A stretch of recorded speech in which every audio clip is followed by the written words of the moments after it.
Oke, Assalamualaikum warahmatullahi wabarakatuh. Halo teman-teman, sahabat BEA Studi Nusantara. Kembali lagi di podcast kita. Setelah mungkin agak lama vakum, dan pada tahun 2025 ini kita mulai aktif kembali tentunya membincangkan informasi-informasi terkait beasiswa atau program-program yang diselenggarakan oleh pemerintah baik di Indonesia ataupun di luar negeri. Pada kesempatan hari ini, eh, alhamdulillah saya dapat narasumber yang besok akan berangkat ke luar negeri begitu ya untuk menjalankan programnya. Kita sapa dulu. Selamat siang Kak Agung. Oke, Halo, oke, selamat siang selamat teman-teman dan siang. Babe. Oke, baik. Teman-teman semua, saya informasikan bahwa Kak Agung ini teman saya di Forum Indonesia Muda Angkatan 25 dan beliau berdomisili di Makassar. Nah, sekarang kita mau tanya-tanya terkait dengan biodatas atau kegiatan dari Kak Agung sendiri itu apa? Apakah Kak Agung ini sedang kuliah atau sudah selesai ataupun punya kegiatan-kegiatan lainnya? Boleh dong Kak Agung cerita nih kesibukan Kak Agung saat ini seperti apa? Iya, terima kasih kesempatannya ya. Eh, untuk teman-teman penonton di Studi Nusantara, salam kenal. Saya Agung Sestar. Biasa dipanggil Agung, akrabnya Agung. Saat ini aktivitasnya sebagai mahasiswa akhir. Sedang menyelesaikan studi untuk S1. Selain itu, aktivitasnya ikut juga berbagai kegiatan sosial, kepemudaan, dan kemasyarakatan yang ada di Kota Makassar dan wilayah lingkup Sulawesi Selatan. Selain itu juga aktif berbagai kegiatan-kegiatan sosial yang meliputi di wilayah-wilayah Makassar aja. Dan aktif juga ikut kegiatan kayak pelatihan-pelatihan. Oke, Kak Ya, Agung, kayaknya Kak Agung ini jadi salah satu ketua atau salah satu penggawa dari beberapa organisasi. Boleh nggak nih ceritain dulu nih organisasi apa aja sih yang menjadi rintisan dari Kak Agung sendiri ini? iya, sebenarnya untuk saya secara pribadi belum belum berani buat sebuah organisasi, tapi di beberapa organisasi yang saya ikuti, alhamdulillah pernah diamanahkan jadi ketua beberapa kali. Eh, ada komunitas sosial yang ada di Kota Makassar, wilayah lingkup Kota Makassar namanya Aksi Indonesia Muda. Pernah terpilih 2 kali sebagai ketua dan saat ini juga sebagai ketua Forum Indonesia Muda Makassar. eh, Regional Makassar ini kan tim ada regional yang berdiri berregional Betul. dari wilayah lingkup nasional dan kebetulan juga diamankan jadi ketua Forum Pemuda Pelopor Kota Makassar seperti itu. Oke ya, jadi Kak Agung ini selain sibuk dalam aktivitas kuliah juga sibuk dalam organisasi ya. Dan mungkin apakah ada hubungannya organisasi dengan program yang akan diikuti oleh Kak Agung ke Amerika Serikat selama beberapa minggu ke depan? Kak, boleh nggak cerita nih? Ini kan saya kemarin kontak-kontak nih ya tentang beasiswa ini. Young Southeast Asian Leader Initiative gitu ya. Yang kalau saya melihat infonya, sebenarnya beberapa teman saya juga dulu ada gitu yang ikut ke program ini gitu dan ini kalau nggak salah dipromotori oleh awalnya mungkin Barack Obama. Iya nggak sih? Nah, boleh nggak cerita dengan program ini nih apa sih Kak gitu? Iya, singkatnya program ini seperti sebuah beasiswa untuk pelatihan kepemimpinan dan pertukaran kebudayaan antar pemuda yang ada di Asia Tenggara untuk belajar ke Amerika Serikat. Nah, pertama kali dicanangkan di masa pemerintahan Obama dan masih berlanjut sampai sekarang. Dan itu kayak membawa pemuda-pemuda yang uh, punya apa ya kemampuan kepemimpinan, jiwa kepemimpinan atau mungkin bisa menjadi potensial leader ke depannya. Kayak berpotensi untuk menjadi uh, penggerak perubahan yang ada di wilayahnya masing-masing untuk belajar lagi meningkatkan kapasitasnya, bertemu dan berjejaring kepada pemuda-pemuda yang ada di Asia Tenggara dan belajar juga di Amerika Serikat itu sendiri. Dan Oke. beberapa, iya, Oke, jadi ini emang khusus. pemuda yang ada di Asia Tenggara gitu ya untuk mengikuti program tersebut. Eh, Kalau begitu ada rentang umurnya kan pemuda nih berapa nih kayak kayak saya kan apakah saya masih masuk kategori atau usianya itu terbatas nih gitu.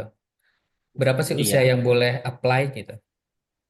iya. Untuk programnya ini terbagi dari dua klaster ya. Ada klaster untuk akademik atau pemuda yang berusia 16 sampai 25 tahun dan klaster profesional atau orang-orang yang berusia di antara 25 sampai 35 tahun.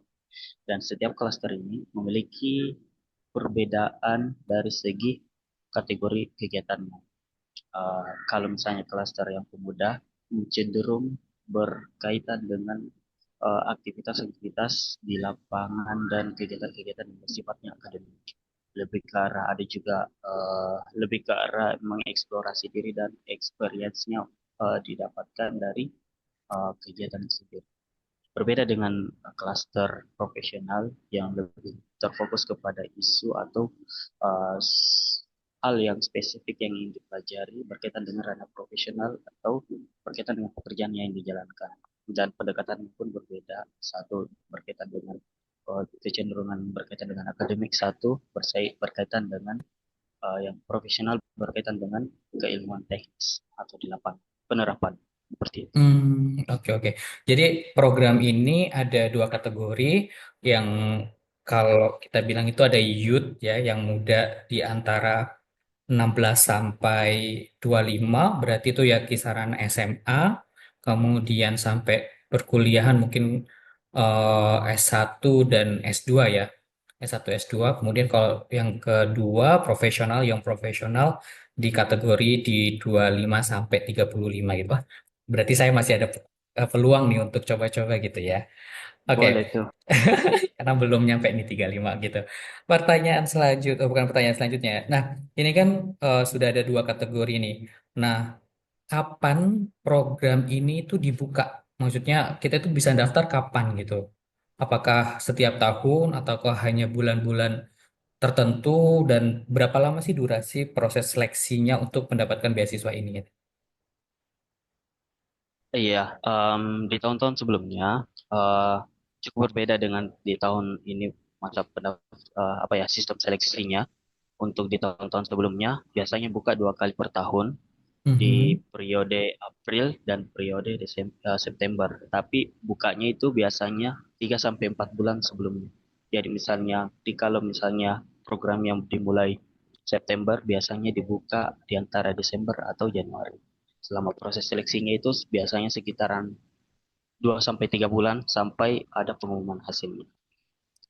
Untuk saat ini sistem yang sekarang ini yang berlaku adalah eh, pendaftarannya cukup sekali dalam setahun dibuka untuk Hmm. dua periode gelombangnya. Jadi kemarin pendaftarannya dibuka sekitaran bulan September atau Oktober sampai pengumuman hasilnya ada di Januari. Nah, selama proses itu ada proses seleksinya. Yang dimulai dari proses yang biasa seperti administrasi sampai ke proses interview akhir atau wawancara. Oke, berarti untuk yang tahun 2025 itu baik yang apa ya kategori satu maupun kategori 2 itu dibuka bersamaan dan hanya sekali ya periodenya ya pembukaannya ya. Iya betul Babe. Untuk satu kali buka untuk dua gelombang pelaksanaan kegiatan. Hmm. Oke, oke. Dan itu berarti kalau kita baru mau berangkat bulan April ini panjang juga ya, maksudnya dari September Oktober 2024, anggaplah 2 Oktober sudah ada proses ya, menunggunya udah sampai ya sampai setengah tahun ya untuk program ini ya. Oke, kemudian eh spill dong syarat-syaratnya apa aja nih? Apakah butuh TOEFL ataukah ada sertifikat-sertifikat lain pengganti gitu? Karena kan di Indonesia tidak semua orang memiliki kemampuan bahasa Inggris yang bagus gitu. Ataupun juga mungkin ada juga yang tetap memiliki kemampuan bahasa Inggris yang bagus. Nah, ini nih syarat-syaratnya apa aja nih kalau boleh tahu nih? Ya, syaratnya kayaknya cukup umum nih syaratnya dan Hmm. eh, menariknya untuk program ini tidak membutuhkan sertifikat kemampuan bahasa atau keahlian bahasa seperti itu pelaku IELTS tidak perlu. Yang Wah, saya penting harus adalah harus nyoba ini berarti saya ini. Kabar-kabar betul. ya ini tahun ini ya. Saya harus nyoba nih. Yang penting adalah mendaftar dulu, itu yang paling utama, dan Apa? Apa yang mengikuti pertama? proses seleksi. Mendaftar, maksudnya Oh, mengapply, ikut-ikut daftarnya, oh, itu kan proses syarat lulusnya. Terus yang kedua adalah mengikuti proses seleksinya. Kan untuk seleksinya itu ada 3 macam esai yang ditanyakan. Kita menulis tuh esai mulai dari latar belakang kita, apa yang dipelajari di sana, dan setelah program itu kita apa yang mau dilakukan. Selain mengisi 3 essay itu, paling hal-hal detail-detail yang lainnya kayak data diri, latar belakang, biografi, biodata kita, atau hal-hal yang berkaitan dengan informasi personal yang kita miliki untuk di oh. pendataan. Oke, berarti kata kuncinya ada di IC ya, sedangkan data-data lain ya data-data umum, biodata diri, kemudian mungkin data-data yang bisa ya bisa dipenuhi gitu ya.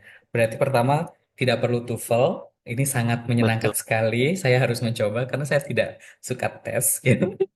Dan oke tidak perlu TOEFL, kemudian IC, kemudian data diri. Berarti strong point-nya ada di IC berarti ya untuk siapa yang bisa lolos ke babak selanjutnya ya dalam proses seleksi. Berarti pertama registrasi di website ya. Aku coba tadi aku boleh share screen ya. Bentar. Eh,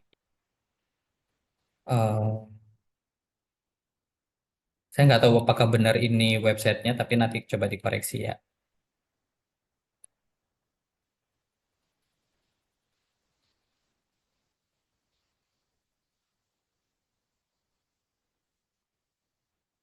Oke, semoga sudah kelihatan ya sebentar. Ini aku buka dua, kayaknya yang ini ya. Yang ini bukan untuk apply-nya.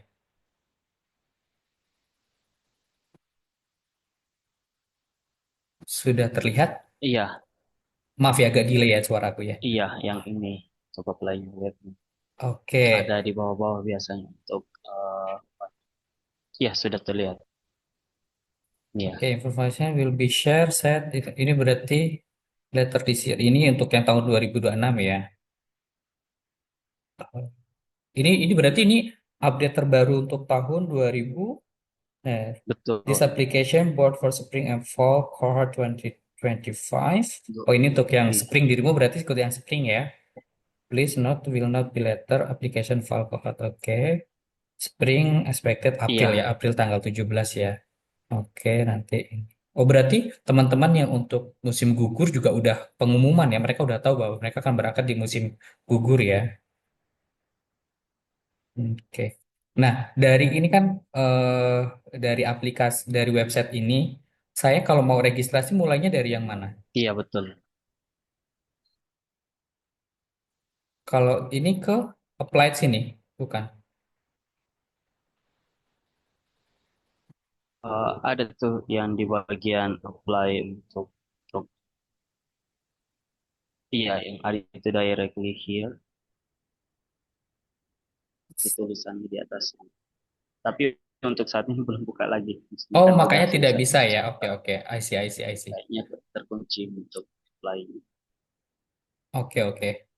Paham, paham. Jadi Iya betul. karena memang belum belum bukaan, jadi nggak bisa di situ. Tapi teman-teman, kalaupun mau melihat, ini loh websitenya ya. Ini www.ysealiaafp.org/apply. Oh, ini kalau saya ngeklik play ya, gitu.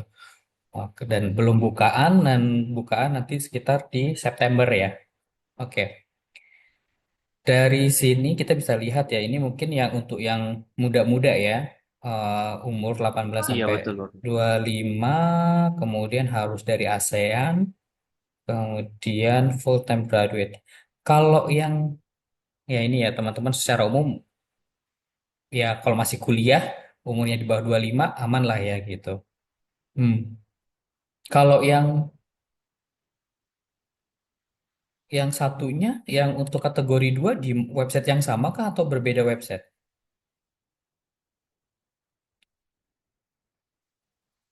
Oh ini ya, mungkin bedanya ya. Oke. Untuk kategori profesional beda websitenya. WSILI, YSALI. PFP. Tuh. Oke, oke. Nanti kita yang profesional kita cari lagi ya. Karena yang kita sekarang sasar yang muda-muda. Oke, karena balik lagi, jadi kita tadi harus registrasi di sana. Apakah ada dokumen yang harus diupload, ataukah semuanya ketik di dalam? Kan ada juga nih yang beberapa beasiswa itu kita kayak mengisi formnya langsung online, ataukah di sini itu ada juga yang harus diupload gitu? Iya, semuanya uh, melewati situs tersebut, maksudnya webnya. Kayak ada beberapa hal yang mau di-upload kayak identitas personalnya, semacam KTP. Mungkin kalau misalnya sudah ada paspor bisa diupload gitu. Oke, Cuman itu oke, aja oke. sih. Oh, oh, Oh kalau iya, satu ISE, lagi. Iya, ISE satu lagi diupload. surat rekomendasi. Iya, Oh, esainya diketik. oh, diketik, kemudian diupload. Surat rekomendasi, oke. BTW Iya, ngomongin surat rekomendasi itu satu orang, dua orang, atau hanya cukup satu orang? Dan biasanya siapa sih yang menjadi rekomendator nih untuk apply program ini nih? iya. Untuk surat rekomendasi sebenarnya tidak harus lebih dari satu, tapi baiknya ada beberapa rekomendasi lebih dari satu. Biasanya maksimalnya aturannya tiga, ada juga yang aturannya dua, tapi aku kebetulan uploadnya dua. Nah, Oke, oke, untuk oke. pemberi rekomendasinya, iya, pemberi rekomendasinya siapapun bisa, tapi baiknya tokoh-tokoh publik atau mungkin seseorang yang punya jabatan yang cukup mengenal kita dari segi Nah, gitu ya. apa ya, track recordnya.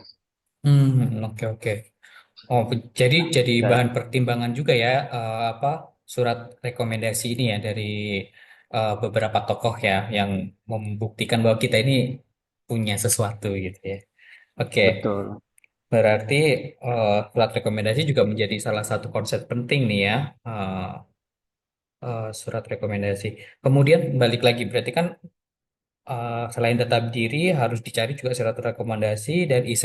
Nah, kalau IC itu temanya apakah sudah ditentukan atau kita bebas gitu? Atau tadi ada pakemnya tentang kayak kayak beasiswa LPDP gitu, tentang aku untuk negeri atau apa sumbangsi untuk negeri gitu. Nah, kalau di program ini gitu ya, IC-nya itu seperti apa sih aturannya atau harusnya ngapain gitu? Iya, untuk program ini esainya tuh maksimal 150 kata. Ada aturannya 150 kata maksimal. Iya, pendek banget. Sulit loh ini 150 membuat kata membuat dan sekaya tapi 15 kata 150 kata itu sangat sulit loh. iya, itu yang jadi tantangannya. Jadi maksimal kayak 150 kata, ada juga sampai 200 kata, dan yang lainnya. Dan esainya itu berdasarkan aktivitas yang sudah dijalankan dan berkaitan dengan tema tema atau topik apa yang akan dipilih untuk dipelajari nanti di sana. Nah, untuk program ini kebetulan ada 4 temanya, ada di bagian lingkungan, society and governance, tata kelola peraturan, ada bagian civic engagement, dan ada bagian entrepreneurship dan Hmm, inovasi. Nah, inilah dikaitkan esai kita berkaitan dengan tema yang akan kita ambil agar bisa memperbesar peluang kelulusan. oke. Kayak gitu. eh jadi kita memilih satu topik dan kita membuat essay itu sebanyak 150 kata. Oh, ternyata ini yang menjadi tantangan ya karena sama seperti halnya seorang dosen atau peneliti ketika dia harus menulis paper ya membuat abstrak. Abstrak itu biasanya 150 kata sampai 200, tapi itu berisi tentang apa saja yang ditulis dalam satu artikel besar yang biasanya sampai 10 lembar gitu. Oke, nah ini kan tadi tentang aktivitas yang sudah dilaksanakan terkait dengan eh, topik apa yang dipelajari. Nah, kalau kemarin Kak Agung sendiri mengambil topik apa gitu, dan cerita apa yang Kak Agung bawa dalam essay ini sehingga Kak Agung bisa lolos nih dalam proses seleksi gitu. Iya, kemarin kebetulan aku punya latar belakang aktif di NGO di, di Kota Makassar dan fokus isunya itu kemarin berkaitan dengan money politik untuk anak-anak muda. Nah, kebetulan aku aktif NGO mengurusi hal tersebut dan punya apa ya track record bergerak di bidang itu. Jadinya aku menulis tentang itu dan yang saya mau targetkan adalah mempelajari bagaimana fenomena money politik juga untuk anak muda yang ada di konteks Amerika. Jadi dibandingkan untuk bisa mempelajari apa saja yang bisa kita sharing dan bisa pelajari dari sana. Nah, itu Hmm, yang saya angkat di esai saya. oke oke. Yang di 150 kata tadi itu ya. Oke. Se Ada tiga, oh iya, ada tiga oke. pertanyaan kayak gitu, Bang. Jadi Jadi pertanyaan latar nanti belakang dulu, mhm. Oh, tapi latar belakang itu nanti sebanyak IC 100 kata latar belakang, kemudian 100 apa IC kedua, IC kedua berarti 3 IC buat 3 IC gitu ya. Iya betul. Jadi pertama latar belakangnya, terus kedua apa yang mau dipelajarinya, detailnya, pengalaman profesionalnya, dan ketiga setelahnya itu apa yang akan dilakukan. Nah masing-masing itu 150 kata maksimal. Oke oke oke. Oke.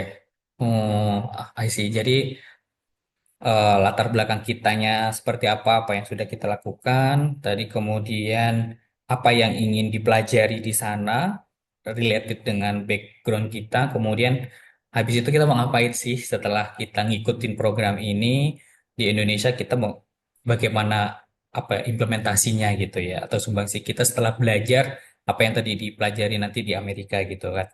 Oke.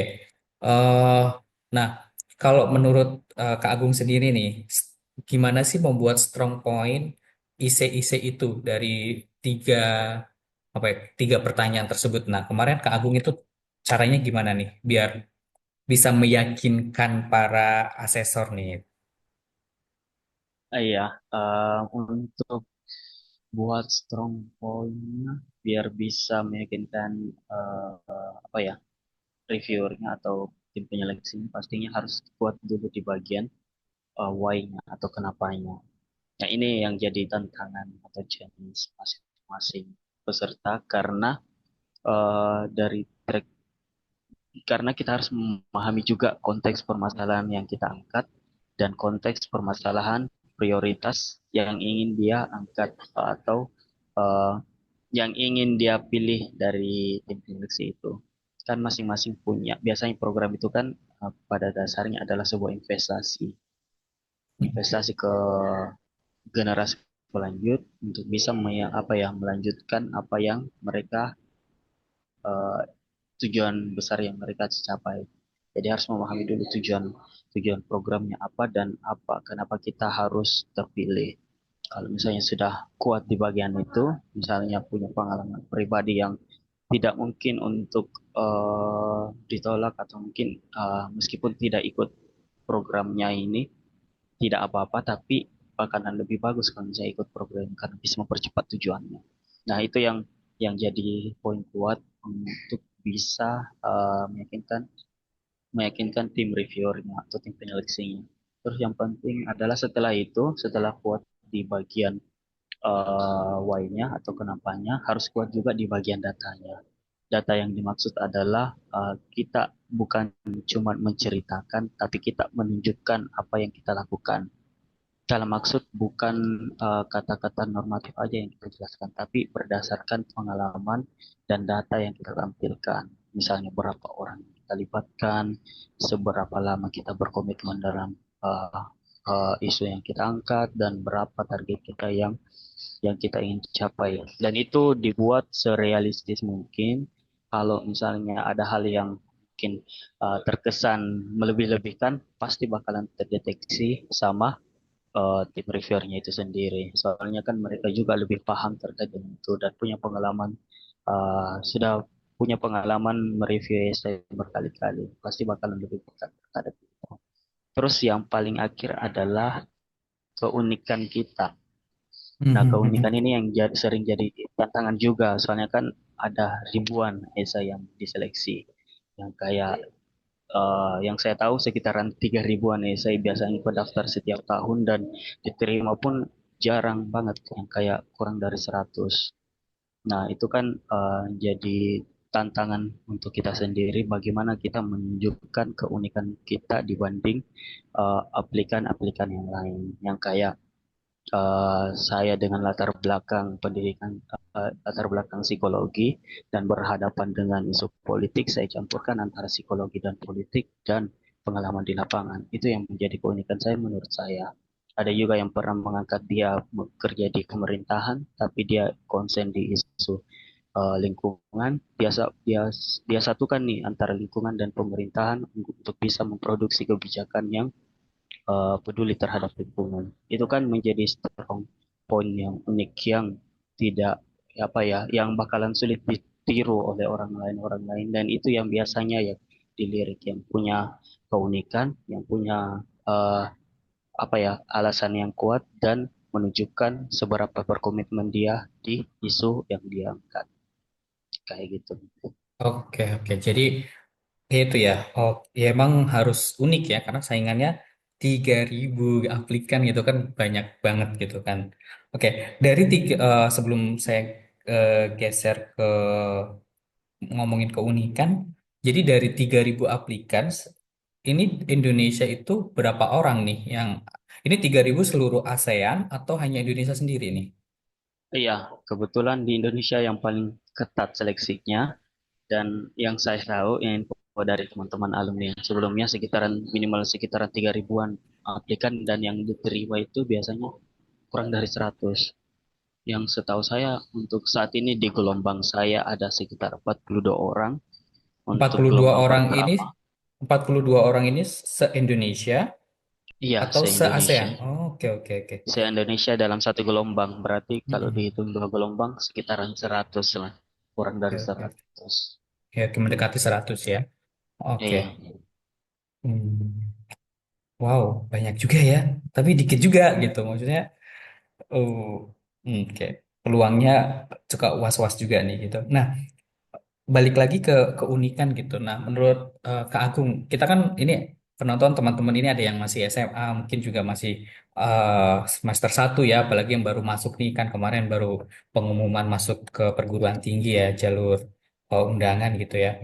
Nah, bagaimana sih kita memupuk, bagaimana kita memupuk agar kita punya keunikan tersendiri gitu.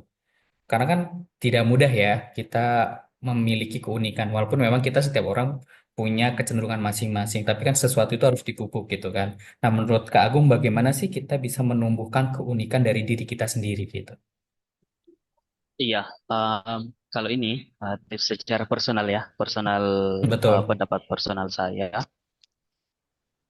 Menurut saya untuk memupuk keunikan itu sendiri, yang pertama pastinya harus ada pengalaman dulu, perbanyak pengalaman dulu, dan jangan lupa dicatat semua pengalaman yang sudah dilalui dan cari tahu latar belakang kita. Nah, kalau sudah tahu latar belakang kita, misalnya kita punya apa ya argumentasi yang kuat untuk menyampaikan bahwa kita punya pengalaman yang bakalan tidak mungkin untuk membuat kita mundur untuk melakukan hal itu yang kayak kuat banget nih nggak ada alasan untuk nggak ngelakuin ini kayak misalnya misalnya kalau misalnya pernah bergerak di bidang misalnya di bidang Mm-mm. anti kekerasan seksual dan Mm-mm. dia pernah menjadi korban nah itu yang menjadi strong point itu kan alasan yang cukup kuat untuk bisa diangkat dalam cerita esainya. Ini sebagai contoh aja ya. Terus Mm-mm. setelah tahu latar belakang misalnya udah punya why-nya cukup kuat dan dia punya track record atau aktivitas kegiatan sebelumnya aktif misalnya dalam kampanye anti kekerasan seksual dan mau lagi meningkatkan apa ya kapasitasnya di bidang hal lain misalnya dalam hal berkaitan dengan selama dia berkampanye ini ada isu atau fenomena atau permasalahan atau tantangan yang dihadapi dan tidak bisa dia selesaikan, akhirnya dia butuh program tersebut. Nah ini kan menjadi suatu yang unik, ditambah lagi kalau misalnya dia latar belakang yang yang punya akses atau keterbatasan dari berbagai hal. Nah, itu yang menjadi Mhm. hal yang lebih unik lagi.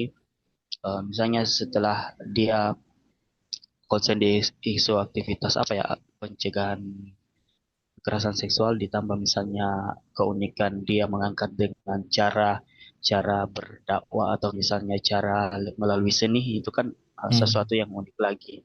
Nah, itu yang bisa diangkat, disatukan, diintegrasikan biar dapat poinnya, biar bisa menjelaskan dari untuk minimal sekitaran dalam maksimal 150 kata untuk kita ceritakan, dan punya aspirasi kuat untuk di bawah belajar memperbesar skalanya. Nah, itu yang menjadi keunikan, yang bisa dijadikan benang merah untuk bisa belajar dan dijadikan keunikan.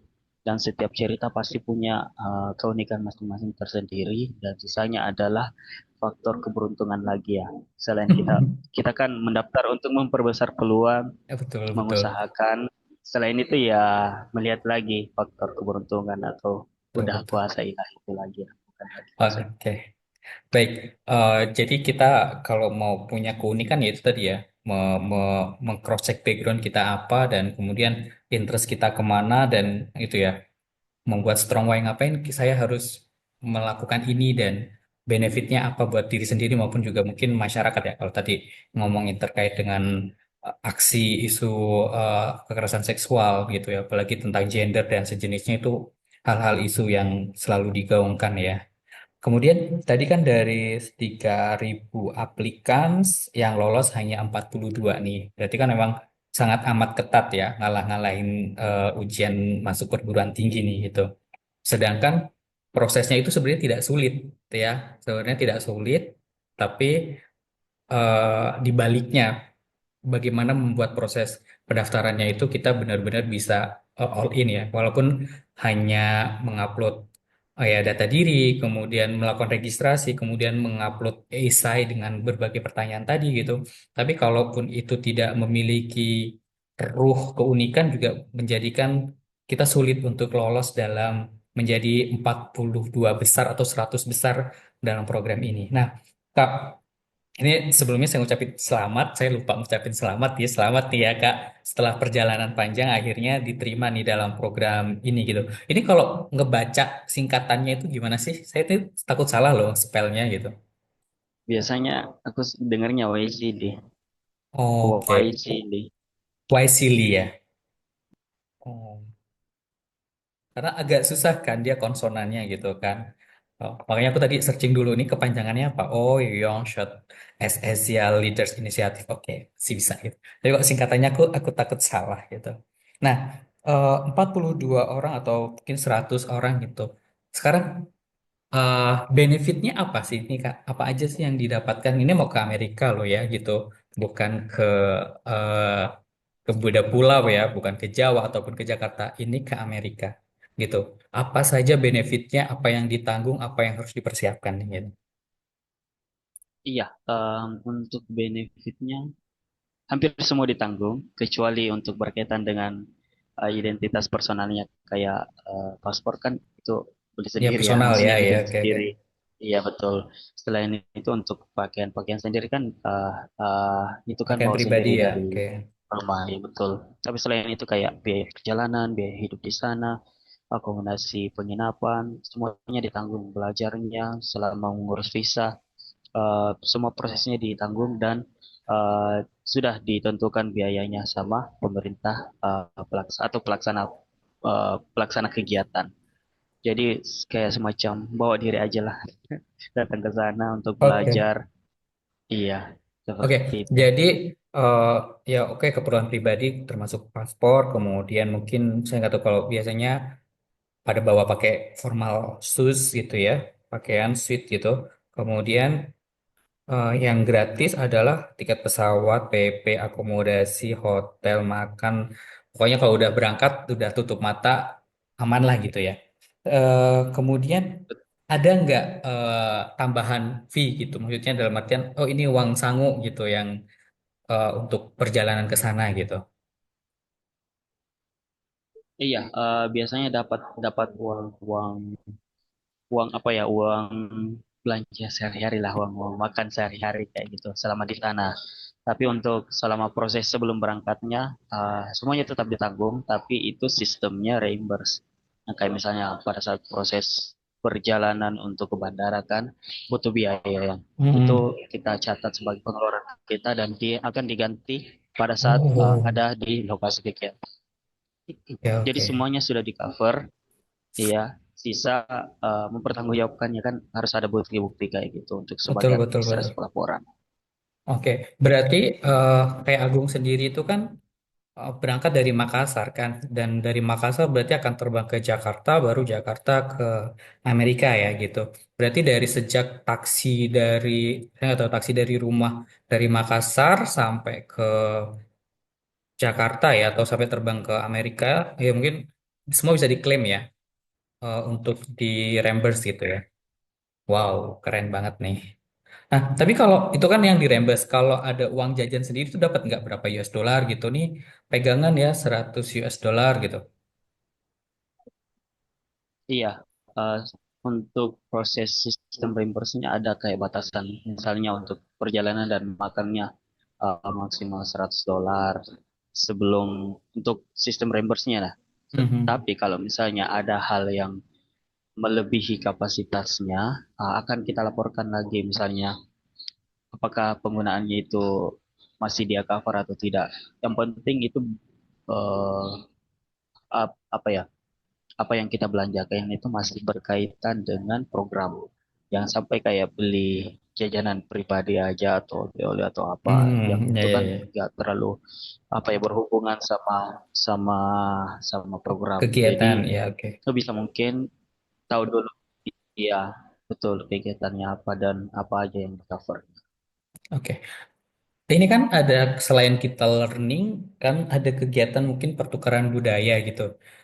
Apakah ada pertukaran budaya? Apakah harus menyiapkan nyanyian atau tarian atau sejenisnya? Dan apakah sudah kontak-kontakan nih dengan 42 peserta gitu? Iya, pastinya akan ada setiap sesinya misalnya di sana pertukaran budaya ya masing-masing sama sesama sesama peserta dan budaya yang ada di sana juga. Dan ada satu sesi untuk mengakomodir tersebut yang pastinya kita eh, sebagai perwakilan dari daerah masing-masing harus apa yang menunjukkan ya sebisa mungkin menunjukkan identitas budaya kita entah itu lewat aktivitas tertentu misalnya tari-tarian atau nyanyian atau mungkin bisa dengan pakaian adat atau mungkin makanannya atau apa-apa yang bisa dijadikan sebagai suatu cara untuk saling sharing, kayak saling memperkenalkan budaya masing-masing di antara para peserta dan pelaksana kegiatan. Hmm. Oke, oke, oke. I see, I see. Jadi semua, tapi ini semua full funding ya, tidak ada partial funding ya. Ya, semua programnya fully funded, dibiayai sepenuhnya, kecuali hal-hal yang berkaitan personal yang tidak berkaitan dengan programnya. Oke, oke.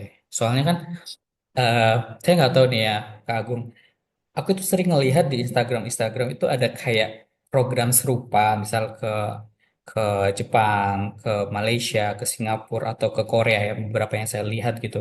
Saya tuh kalau yang ini kan emang sudah ke Amerika dan emang sudah ada gitu, dan saya mengenal beberapa teman yang sudah pernah ke sana gitu dengan program ini. Nah, menurut kakak yang di Instagram itu asli atau palsu ya gitu, maksudnya mencurigakan gitu, soalnya ada yang full funding, ada parsial, mungkin tahu nih info-info seperti itu nih gitu. Mungkin juga ini juga warning buat teman-teman semua pendengar BS Studi Nusantara nih terkait dengan info tersebut gitu.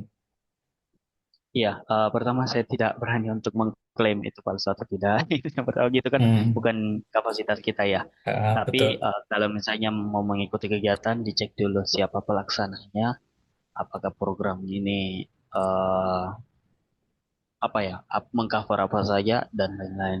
Dan biasanya untuk biasa tershare di Instagram itu kan dikelola atau dilaksanakan oleh pihak bukan non pemerintah lah, kayak Hmm, pihak swasta atau yayasan betul betul ya tertentu. Isa. Dan yang saya tahu kalau misalnya hal ini salah boleh dikoreksi kapanpun setiap saat. Biasanya menerapkan sistem subsidi silang. Yang saya tahu Hmm. kayak kayak orang-orang kan daftar ada biaya administrasi dan Hmm. lain-lain itu kan yang akan diakomodir untuk diputar kembali dan di apa ya istilahnya subsidi silang saling menutupi kekurangan untuk bisa mengcover kegiatan program.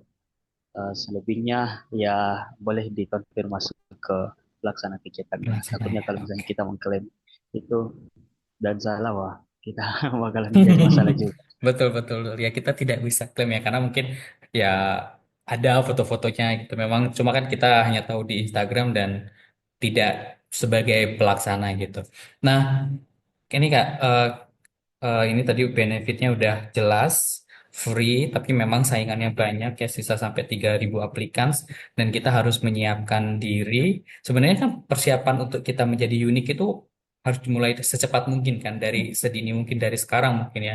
Kalau saya ngeliat Kak Agung kan aktif di berbagai organisasi gitu ya, mungkin dari situ juga bisa memunculkan eh, keunikan-keunikan kita dalam bidang-bidang tertentu. Kak Agung, ini kita di penghujung gitu ya, sudah mau 1 jam gitu kita ngobrol. Boleh nggak sih pesan untuk teman-teman yang mau mencoba apply kegiatan ini gitu? Scholarship ini tuh apa yang harus disiapkan? eh, dan ada tips-tips khusus nggak yang menurut Kak Agung yang mungkin bisa di-sharing gitu? Iya, kalau aku pertama sih yang paling penting adalah berani mencoba dulu, jangan Oke. takut gagal. Soalnya kan ini aku juga gagal berkali-kali, udah 3 kali gagal. Ini pendaftaran ketiga dan baru sempat lulus. Itu yang pertama. Terus yang kedua, selain jangan takut gagal, eh, ketahui dulu atau kenali dirinya sendiri. Nah, ini yang tahap yang paling sulit, yang sering sering disalahartikan oleh beberapa orang dalam maksud asal daftar-daftar program aja. Nah, ini kan kalau menurut saya adalah salah satu cara atau strategi yang kurang tepat, kurang benar. Karena kalau kita belum mengenali diri sendiri, terus mendaftar akal-akal program, ya sudah pasti tingkat eh, kemungkinan lulusnya bakalan lebih rendah dibanding orang yang sudah mengenali dirinya. Kalau misalnya udah mengenali dirinya, jangan takut. Pertama, jangan takut gagal, terus kenali dirinya, terus yang ketiga adalah kenali programnya.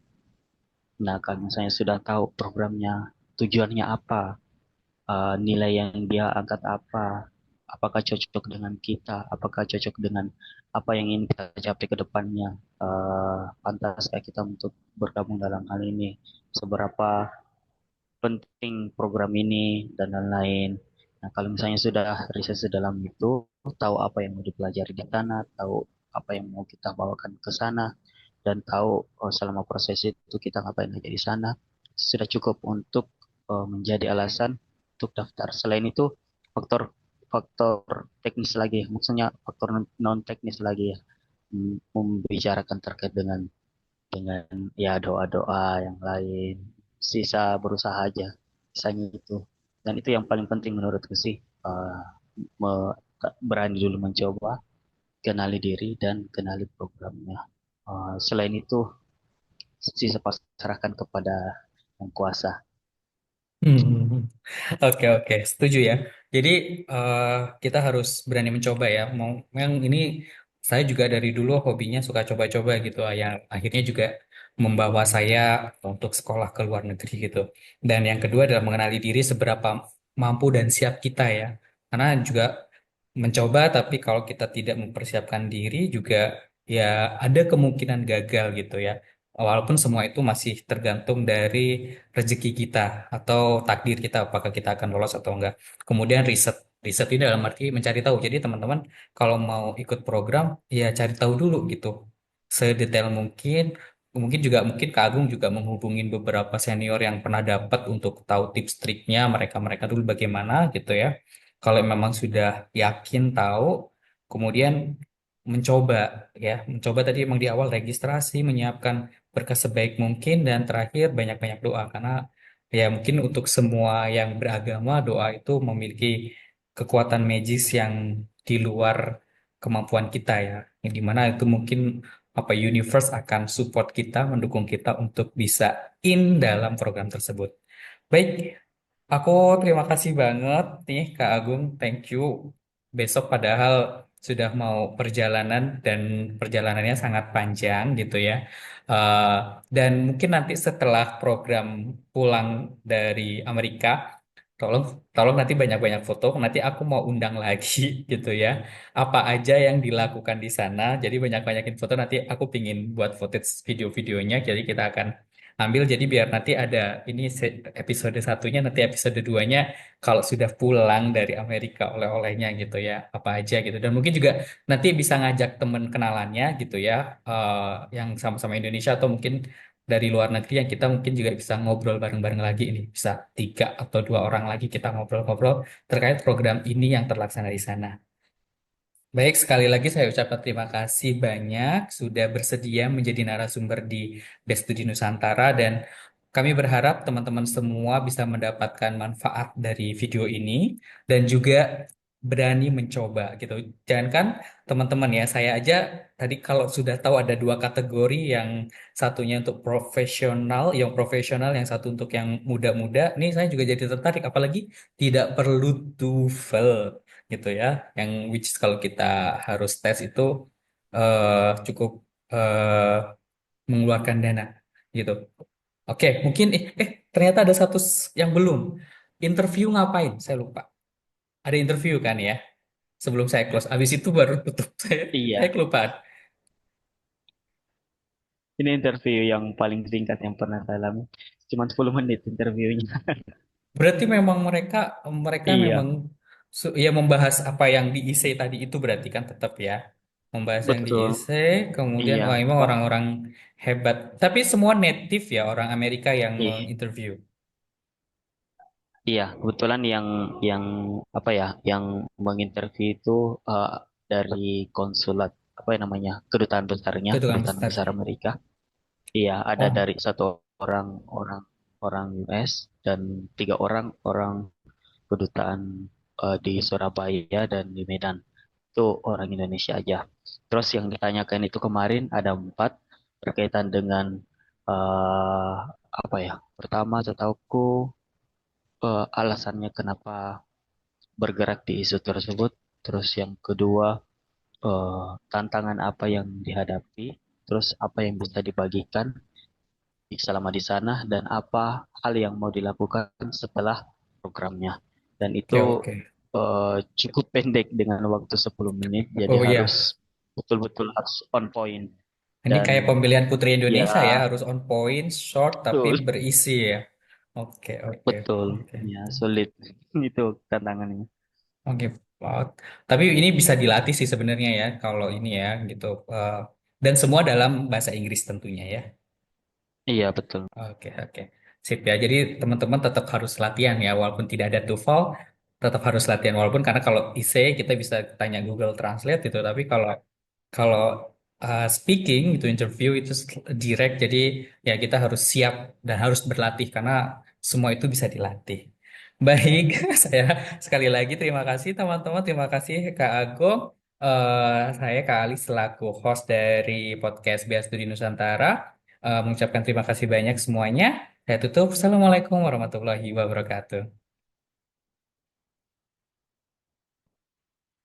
Terima kasih Kak Agung.